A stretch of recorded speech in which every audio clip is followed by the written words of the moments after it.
finally decided to show up. Just in time for the work to start too. It's just like you. Man. Well, glad you're here. As in, really glad.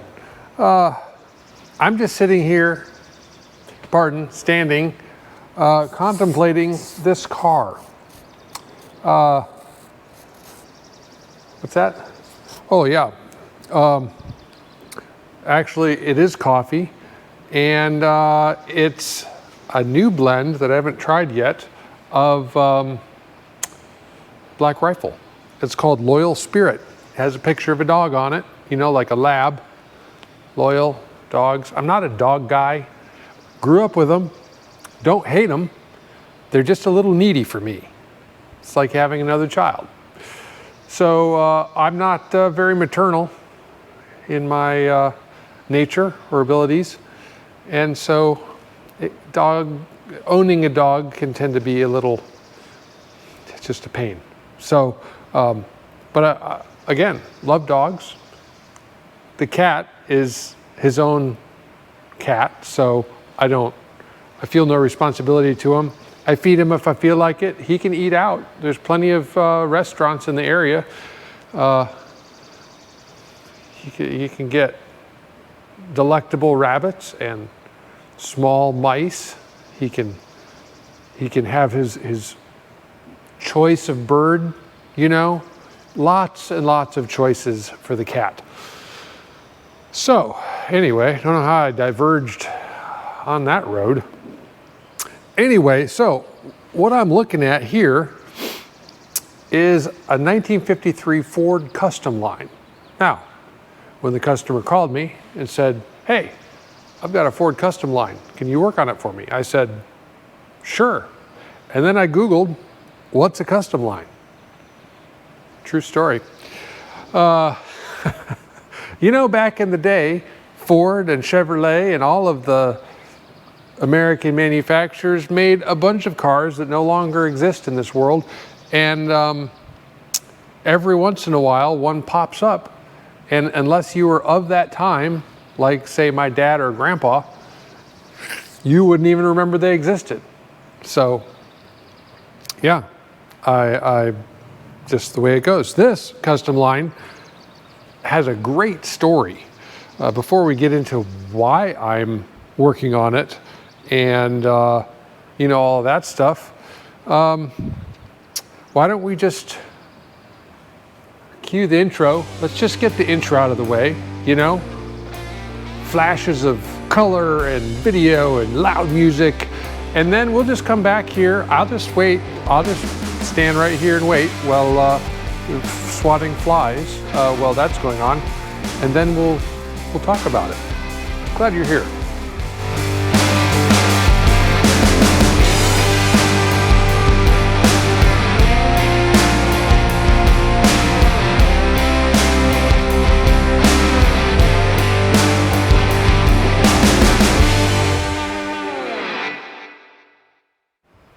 Okay, like I said, I just didn't move.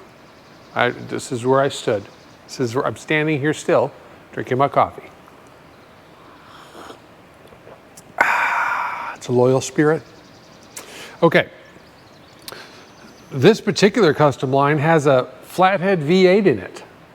I don't know if that was normal back then, but that seems like we've got the high performance version of the Ford Customline. It's a two-door model, so also high performance. We'll look around it in a little bit. It's got a green exterior, it's got a green interior. We'll do that together. We'll look at the engine together. You know, let's just explore it together. Where was I going with that?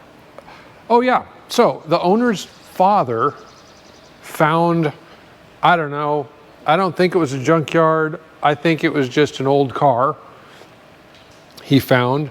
He spent some years body working and painting it, fixing it up, rebuilding the motor, you know, all of those things. And he took this, he used to build those like very small teardrop shaped pull behind travel trailers. And he used this car it has a small hitch on the back, hidden under the bumper, to pull those little teardrop trailers around the country. This car has been road tripped in its life. So, unfortunately, as happens to all of us, he passed away, and his widow kept the car for a while and then finally sold it to my customer, who is his son. So he has been driving it for the past 10 years, and the biggest complaint is the last few years, every year it's been running worse and worse and worse. He wants it to run better and better and better, so we're going to work on that. Allegedly, there's some sort of driveline shake, maybe a U-joint. We'll check that out. I suspect it has to do with the electronics, you know, the points, plugs, wires, basic tune-up issues is what I suspect, just not even having looked at it, just listening to the descriptions. So, but anyway, that's the story on it. Let's, just come over here and I guess let's start up under the hood, because we got to take a look at that Flathead. Okay, let's do that. Let me set my coffee down here. See if I can find where the thing is. There we go. Alrighty. So check this out. I mean, I need a light. Do you need a light? I know you probably can't see any better than I can. You and your old dumb blind eyes. Okay. Let's just take a peek. Okay, we've got the single pot of death there for the brakes, which is fine. Seems normal. I mean, the motor seems fairly clean and dry, honestly. I got some oil down in the bottom, but you'd kind of expect that a little bit. Obviously, I haven't heard it run or anything like that. The radiator kind of looks like it either leaks or leaked. We might have to address that for them, but we won't know till we get it up to operating temperatures. Okay, it doesn't have a battery in it because I took it out. First thing I did was order a new battery for it because the old one wouldn't take a charge. And this is the 6-volt system. Let's see if I can set this light here. And the 6-volt system, by some wizardry, science, and magic, has a positive ground. So there's the ground going to the motor. This goes to the positive terminal on the battery. So if you're expecting a sciencey explanation for that, well, you know what? You have a computer too. Look it up, okay? Because I'm not a sciencey guy. I just know what it does. So, yeah, Flathead V8. How cool is that? Okay, I'm seeing a little bit of leaking there under the carb. So possible running issue could be carb seals. We may be overfueling, possibly. So we'll take a look at that. Look at that thing. That is a fuel pump. That is so awesome. There's the distributor. We'll take a look at that. The wires actually seem really good. We'll pull a plug, but I'm guessing they're pretty good too. We'll just make sure we're getting a strong spark. We'll check out the carburetor issue. Got the generator, belts look good. Yeah. So honestly, well, that's a silly thing to say. Dishonestly speaking, no, honestly, it seems like a pretty well maintained and sorted vehicle. It's just old and it needs some love, you know? It's kind of like you. Somebody had to say it.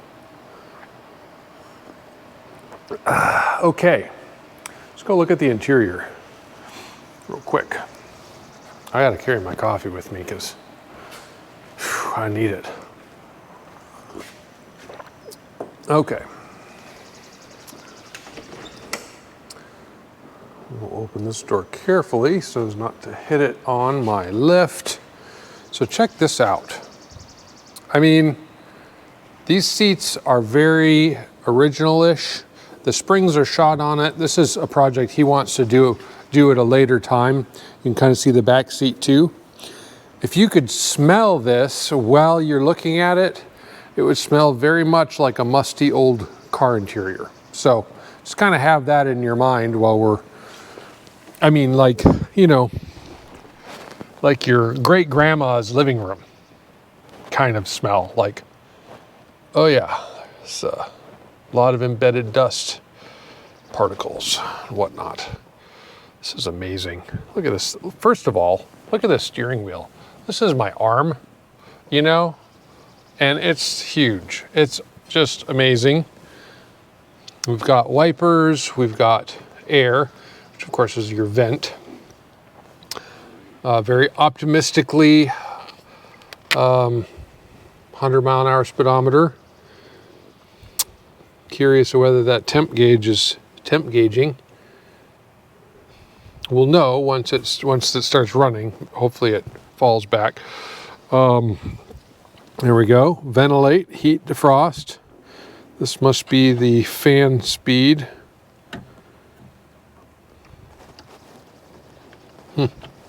Radio. Check this radio out. AM radio for cross-country trips. I mean, this is amazing. Really. Has a headliner. Looks like we got a little water damage there, but overall, I'd say this car is amazing.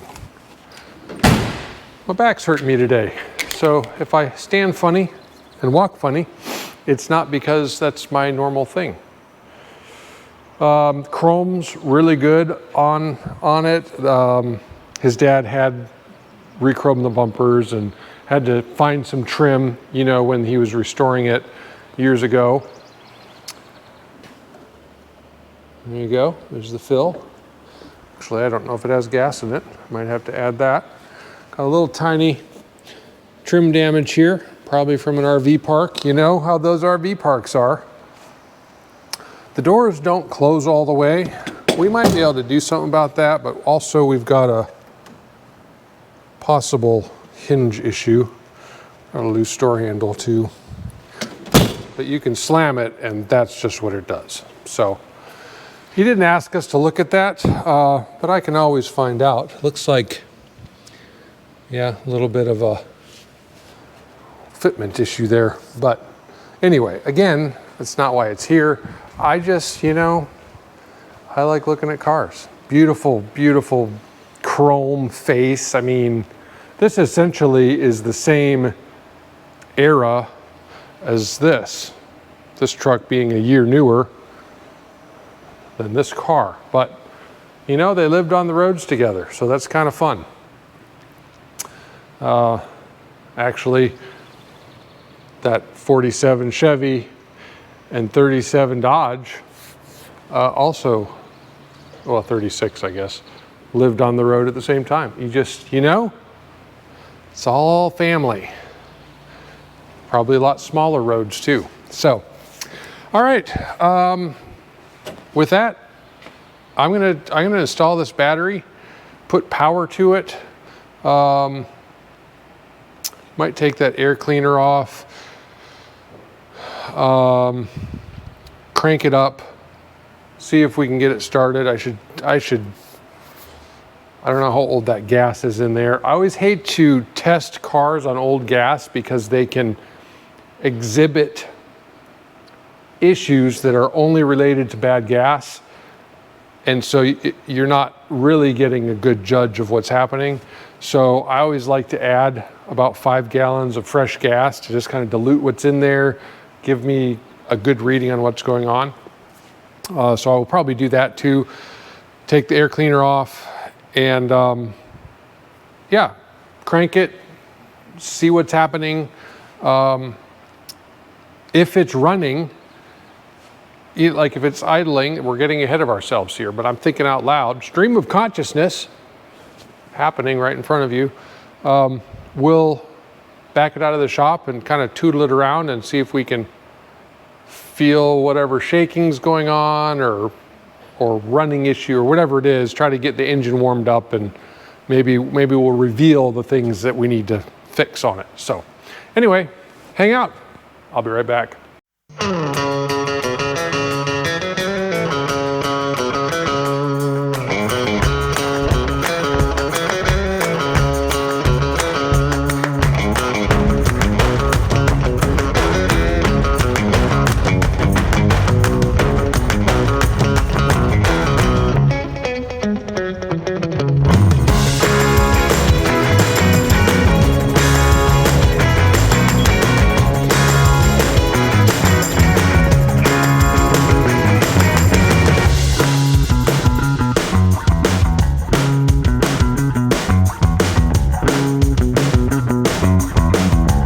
Okay, got updates.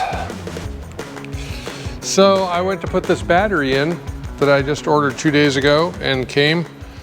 You know, was looking at it. Oh, there's the oil bath, by the way.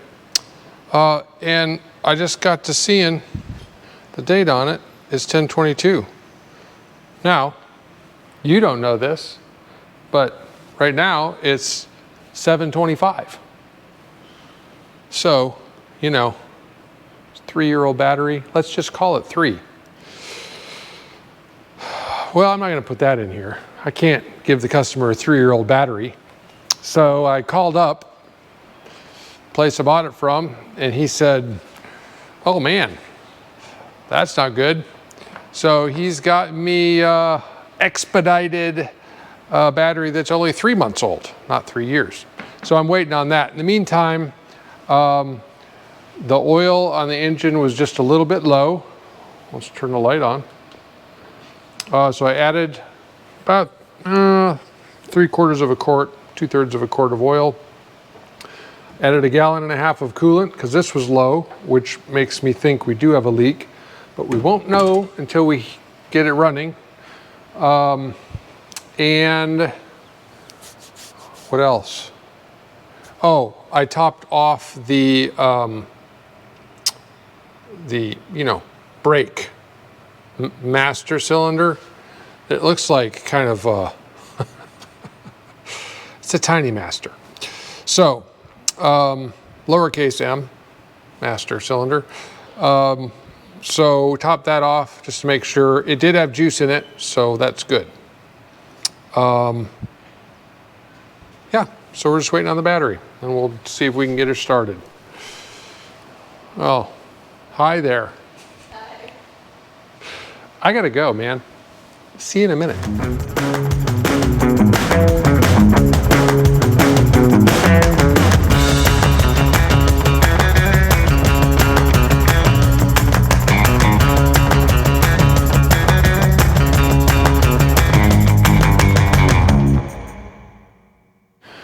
Okay, so as you can see, I'm walking under the Customline. I don't even have a name for this car. I don't know. Customline. But I put the battery in, haven't tried to start it. I did want to pull the plug and just see kind of what it looked like. And before I pull anything like the cap and rotor, I just want to hear it run. We've got good gas in it with the additive.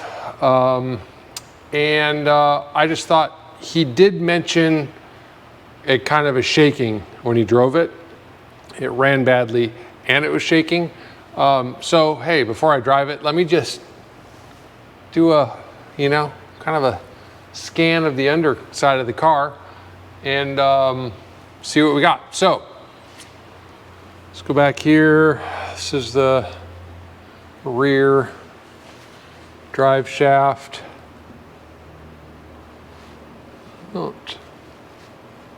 Not seeing any play in that one. What do we got in this one? I don't know. It's pretty dark under here. Oh, well, there you go. Yeah, that shouldn't be doing that. So we've got, I would say, yeah, I don't know if you can see that. It's pretty dark, but let me get a light.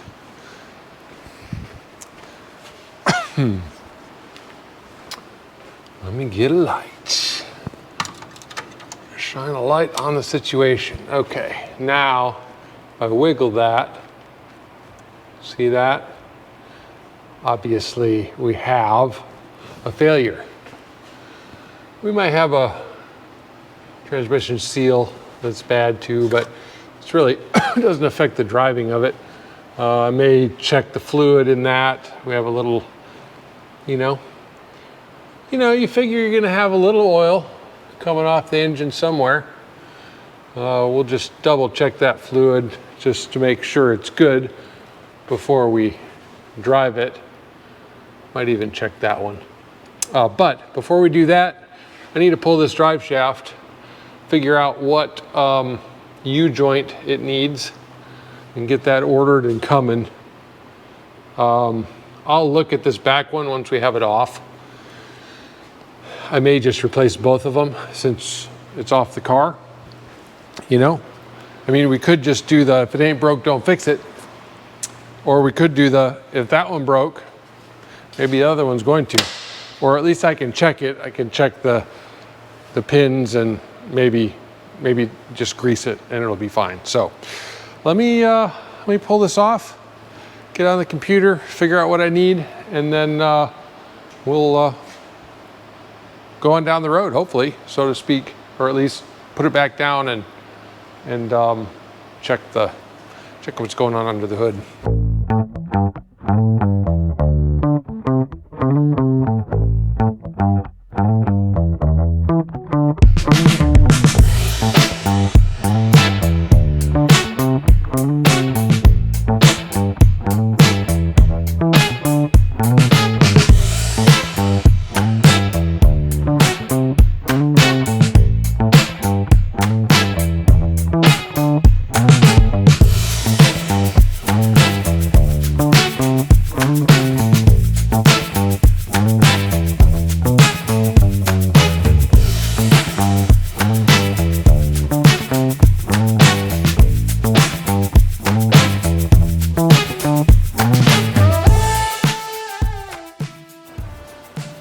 So, as you can see, I got the drive shaft in.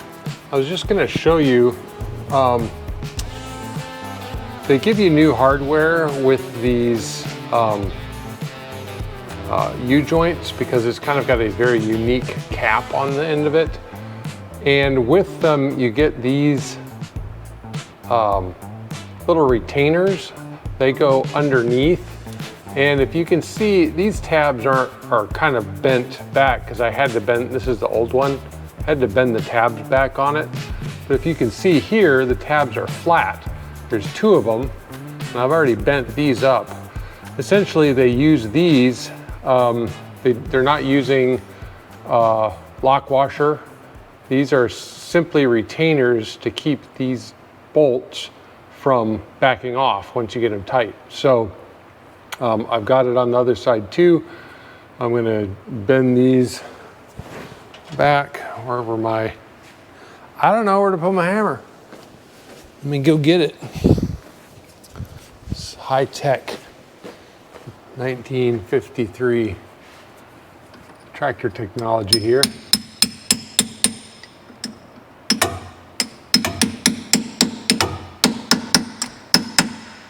Okay. And then we'll try to get that one as well. Got spider webs in my, I was gonna say my hair, but that would be disingenuous because,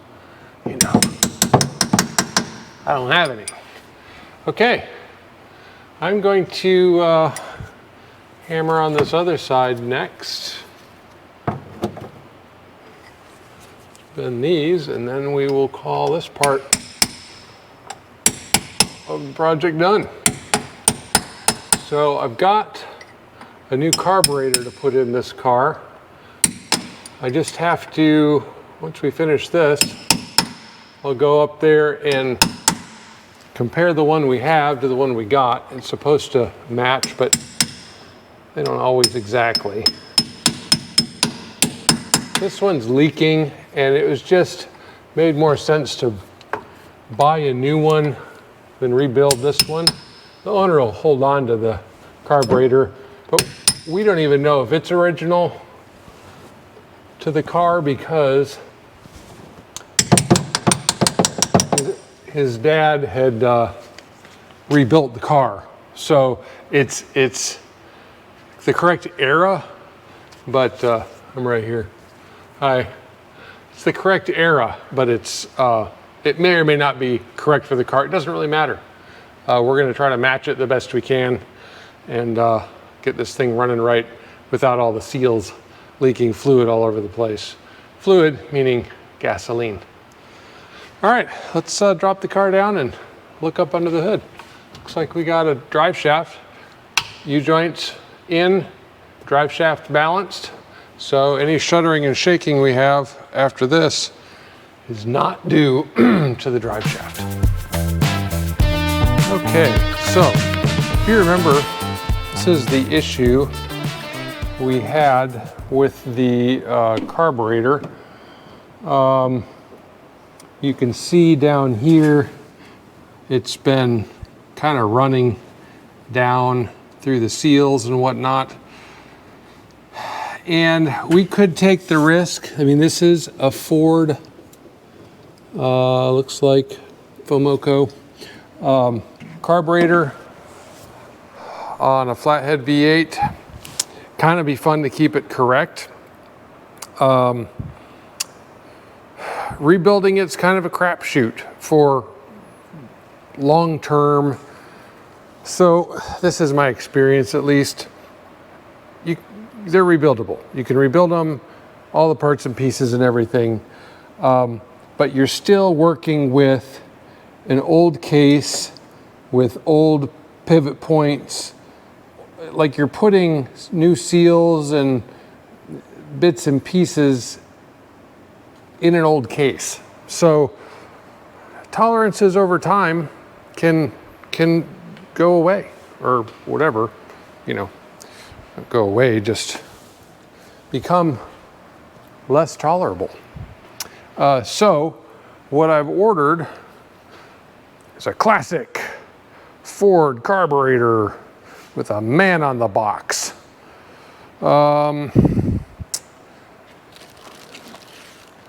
So this is the new carburetor. It is not remanufactured. It's a made in America product. I'm not taking it out of the bag yet because I want to just double check and compare it to the other one. So one thing I'm noticing first, and I have a fly, it's buzzing around my head. I really want to kill it, but I've got this in my hand. I can't. Okay, so these carburetors have a 3-bolt base on them. And let's just compare it. So if we do a, kind of cursory comparison, we're looking at the same thing. Now, I'm noticing on the inlet here, this top is designed for this oil bath clamp-on style. I have to see if that oil bath is going to clamp on this. If it doesn't, es no bueno. But the linkages on the side, they look the same to me. Looks like everything that I'm looking at will bolt right up. It's this inlet that's got me a little bit concerned. So let me fiddle fart around with this some. Let me take this apart again. Thing about an oil bath is there's oil in it. So you kind of have to be careful with it, not just spill and make a mess. Just like that, look at that. Just like that. You witnessed exactly what you have to watch out for. So let me wipe this down. So Don't spread my mess around. Okay. I really should just drain this out. I got to take a look at the bottom here. So you can see where it clamps. You know, you've got this rod here that goes in and it clamps around it. Question is there enough surface to clamp to on that one? There's really nothing special other than the clamping. So that thing is clamping around here, where on the new one, I've got a lot less clamping surface. So, two things I'm gonna do before I go too much further. I don't wanna take this out of the bag if I need to return it. I would like to have it returnable. I'm gonna jump online and just make sure there's not a version 1 and version 2 of this carburetor.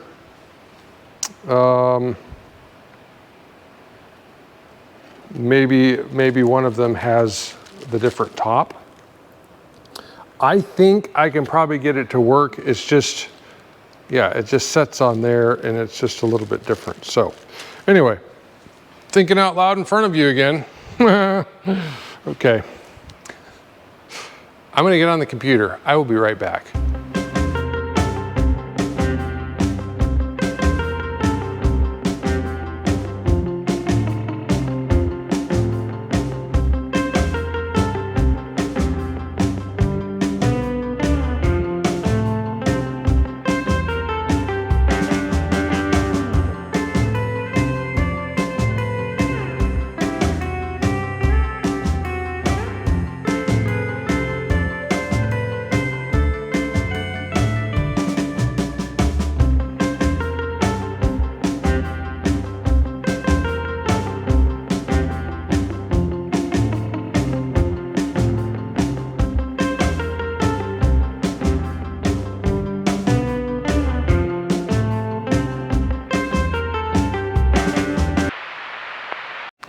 Captain's log, stardate FC1953. Have an update. I'm up here. My eyes are here, okay? Anyway, so I took the carburetor off. As you can see, that's what I was doing. So I'm going to kind of walk you through, just briefly, get you up to speed, and then we'll get cracking. So, I took the old carburetor, I actually took the upper part, which includes the float and everything. I don't know, I like taking things apart, okay? It's fine. What I did notice though, let me get a light here,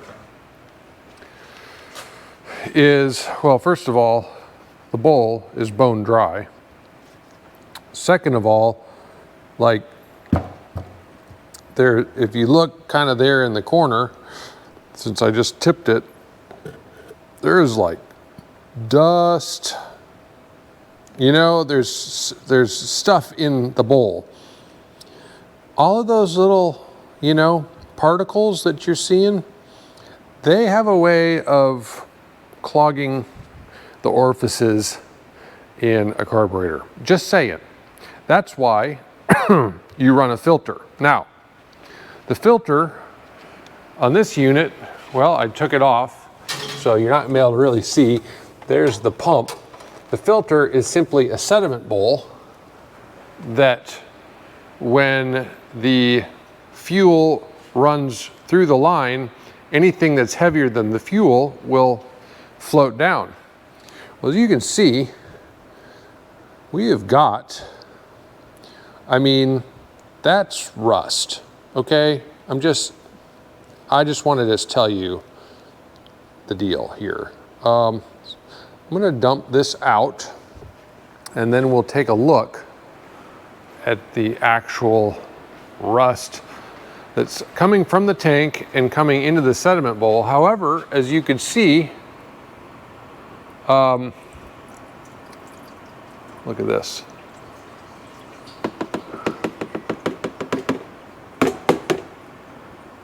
See that? That is stuff coming out of the tank.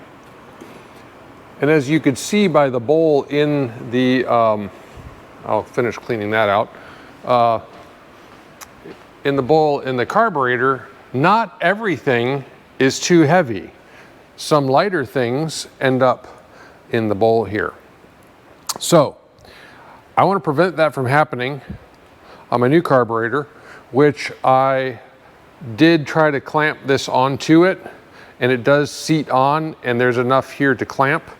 It's a little bit different style. Really the only difference between these two is the style of this upper, which houses the choke, and the bowl float. Everything else is the same. So, but this will work with that. It doesn't quite have the same amount to grip onto. So there's no danger of it falling off. It's the deal, okay? We're gonna go ahead and use it. The only ones that I could find new in this style were, well, they weren't made on this continent. You know, I don't know. I just don't trust them. So I don't want to put one on this car. So we're gonna go with this. It'll be fine. Now, if I wanted to, one of the reasons I took this apart was I thought, well, maybe I can just, I have to check this float. This float actually seems kind of heavy. I don't know. Sometimes they get fuel in them and then they don't float. But I was thinking, well, maybe I can take this one off and put this one on it. But we're gonna leave well enough alone for now. That's a later option that can be done. It's just one gasket, you know, and probably the float that's on here, I could transfer from here to here. It's all doable. But for now, we're just gonna leave well enough alone, pop this on there, and you know, get dependable performance and fuel efficiency right out of the box, says the man on the box. So that's what we're gonna do. So to prevent this from happening, we're still gonna use this bowl here. Obviously it's a sediment bowl. I noticed while I was looking at this bowl that this line, I mean, maybe it has another 50 years in it. I don't know. But it's kind of looking on this side like it's almost completely collapsed. And it's very weak feeling. Like, I'm thinking it's possible one of the engine running problems this was having.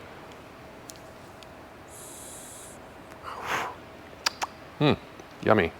Was starving for fuel.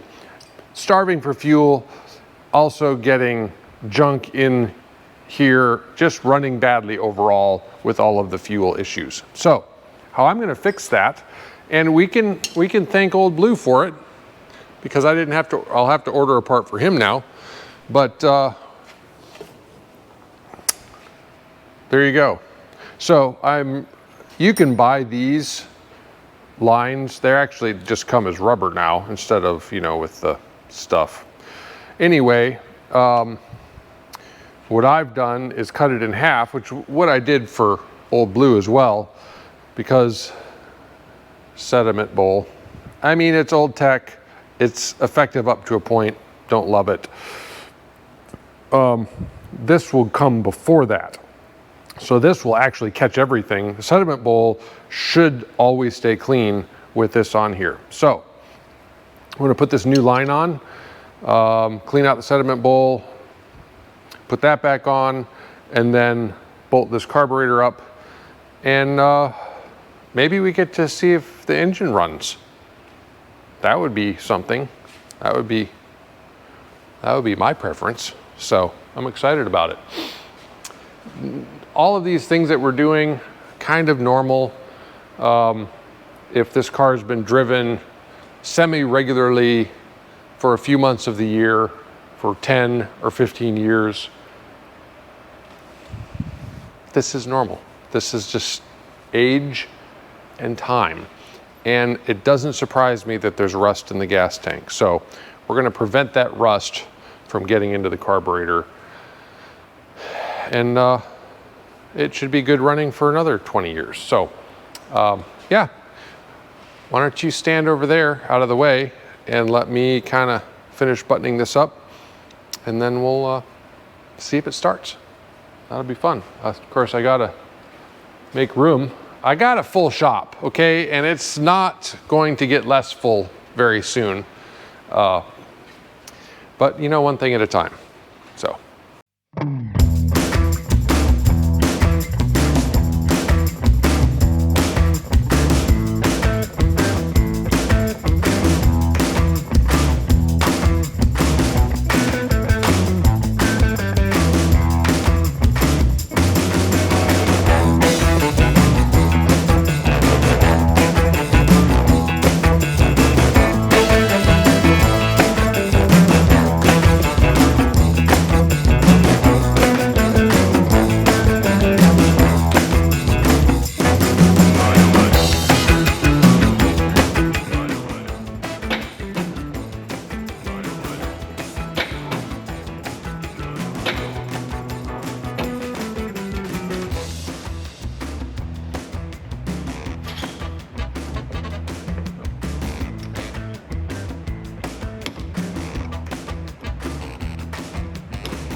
Okay, you there?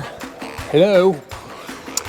Let me walk you through what I've done so far. And I can't remember what you're up to speed on. But essentially, we've got the fuel system figured out. Got the new carburetor. We've got our new 6-volt battery that's fully charged. And checked all the fluids. I just cleaned the points, make sure they're good. I do have a spark down there. I also cleaned both ends of the cables and checked for voltage drop, and I ohmed out the cables just to make sure that I don't have any voltage drops or anything. The motor's turning over very slowly. A couple times you might have been able to hear it was maybe close to catching, but no dice. So this is what I'm going to do, and I'm going to explain to you how I'm doing it. So on the floor here, I have a jump box. Right now it reads 6.2 volts. And it's not on. When I'm ready, now this is a 12-volt jump box, I am going to turn the jump box on. I've got my remote starter, which you can see is lit, ready to go. I'm going to crank it. If it starts, I don't really expect it to run for very long. There's a little fuel in the bowl, but if it does start, I'm going to immediately disconnect my jump box, or at the very least, like, turn it off. My jump box is only charged to like 11 volts. It'll give me more, but you don't want to leave it hooked up with a 12-volt system. So I will, yeah, it's probably going to be faster just to unhook it. I could flip the switch because mine does have a switch on it. So all that said, I'm ready to push the little go button here. I believe it's still in neutral. This is always good to check, you know. You don't want it to start. Yep, we're in neutral. Let me turn the key on. And, okay, key is on. I've got it about half choke. I think I can always put my hand over it if I need to full choke it when we start. Okay, here we go. See what happens.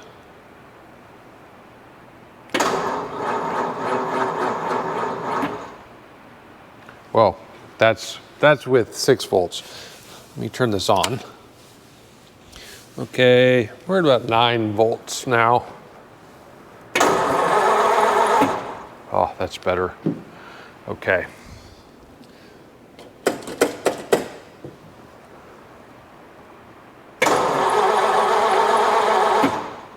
Okay. Let's a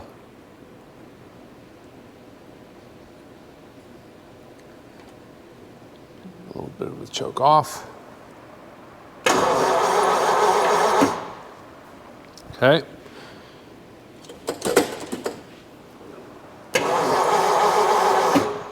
Okay. We're going to turn my jump box off. Looks like we've got plenty of juice. It's not even pretending to fire. Let me look up in there. Let me get a light. Again with the lights. Here we go. I want to see if my accelerator pump is working in the carburetor.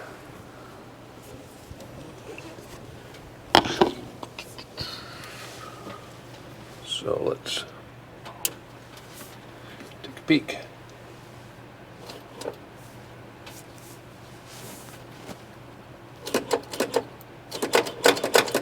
Okay, just actually not very well. Maybe need to fill the bowl just a little bit more.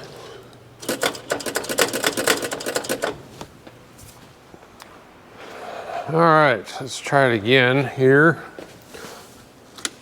Power on. Whoa.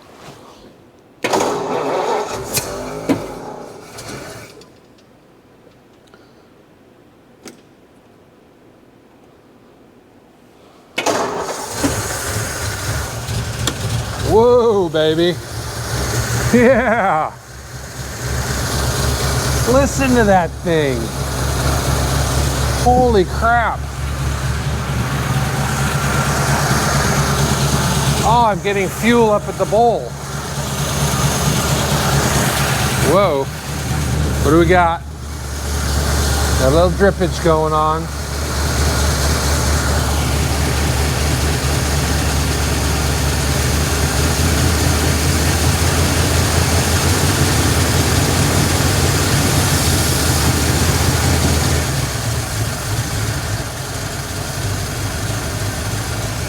Okay.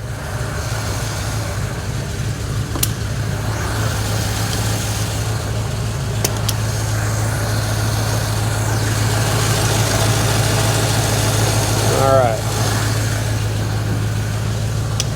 So what I'm looking at here, my bowl is overflowing, but I may have overfilled it when I was doing that, so we're not going to worry about that quite yet. I think I have a little leak here too, which means I just didn't get it tight enough.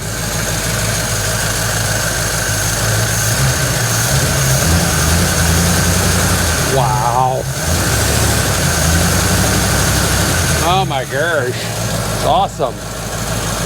It sounds amazing. I just have to fix my fuel leaks that I've created. They're not great. Wow. I don't know if it's charging. I don't know anything. Let's take a peek. It looks like it's charging. Looks like we got fuel in it. Oh, look at all this. I think we had a mouse house in the tailpipe. It's all right.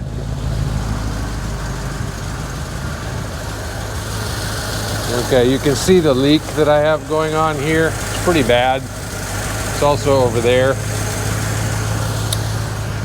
So I'm going to be shutting this down pretty soon.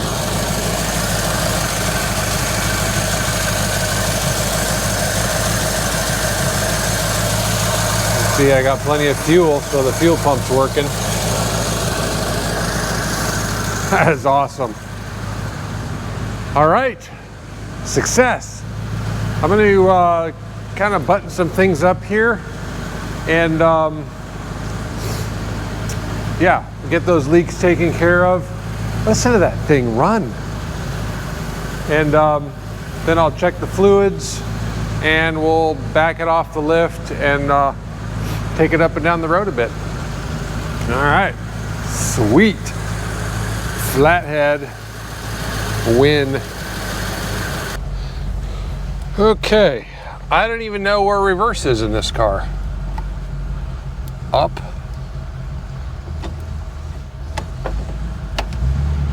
Let's try it. Clutch out. Oh, look at that. I guessed right.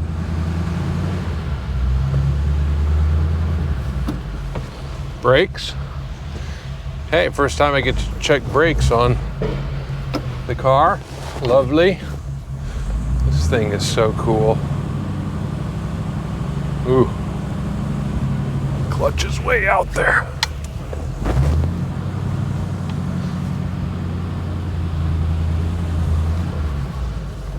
Wow. This thing is incredible. Oh, so smooth. Okay, got brakes. That's always good. I'm gonna say down is first.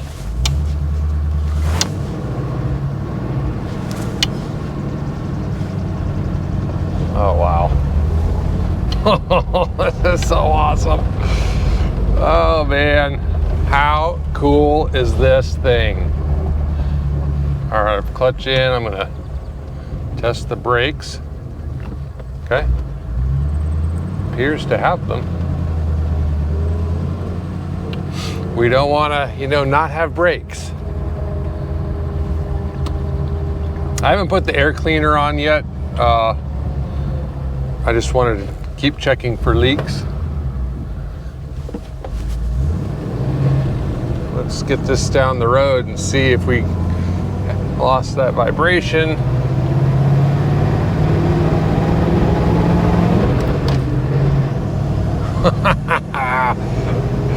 Oh my gosh, what a great car.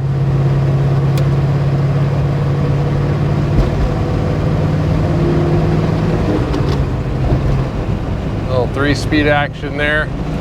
Looks like the speedometer is non-op. I didn't even see a needle on it. Drives good though.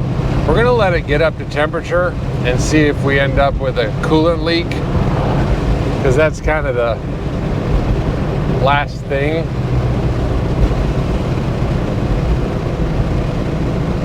Is wanting to make sure. Oh, the horn doesn't work either. It's okay. It's okay. Wow. 1953 Ford Customline. It's got a clock in the dash, for Pete's sake. What in the world? It's got a hula girl with a ukulele or something. This is so cool. Just to think, the guy drove across the country in this car, which probably a Ford Flathead V8, That was probably a pretty smoking ride back in the day, you know? Seats are super couchy. That's freaking awesome. All right, well, down to the end of the road and back is like 4 miles. We're gonna call it at 4 miles. I'll check the brakes again.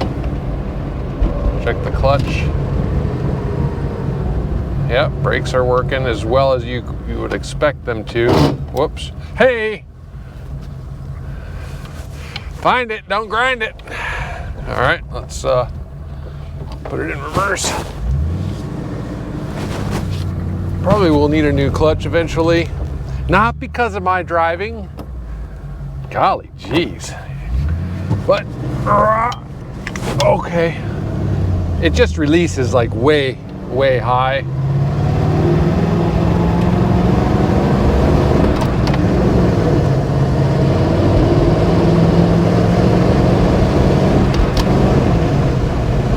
It's got a little stutter step in it, but we're not gonna go crazy with. I don't know, you know, what the, you know, how long it's been run before I got it, and you know, all that stuff. So we've got oil pressure, we've got amperages. Hey, it even shows we got some temp in the motor. So 3/4 tank of fuel. It's time for a road trip. Drive shaft, nice and smooth, everything's happy. What a great little putz around car. So, we're gonna put it outside the shop. I'm gonna idle it a bit. Just make sure we don't have any radiator leaks or whatnot. But other than that, I think we're gonna call this episode. This is a success. We're riding in a 53 Customline V8 that you didn't even know existed before this week. And 53. So we're talking about essentially what? Almost 80 years old? No, 82 years old. In an 82-year-old car. I'm just saying. Oh, hey, you can do heel toe in this car pretty easily. I don't know if my turn signals work. I bet first gear is like a really low. Yeah, this is first gear is like a be stopped when you get into it gear. What a treat. What a treat. Okay, well, I'll meet you back in the office. We'll sit down and have ourselves a drink and celebrate, toast this car with, I don't know, 128,000 miles on it. Amazing. Well done, car. Well done.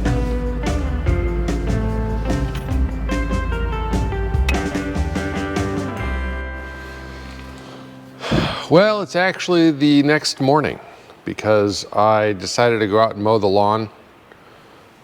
Oh, sorry. It's me, Eric. Welcome to Cars Are People 2 Morning Edition.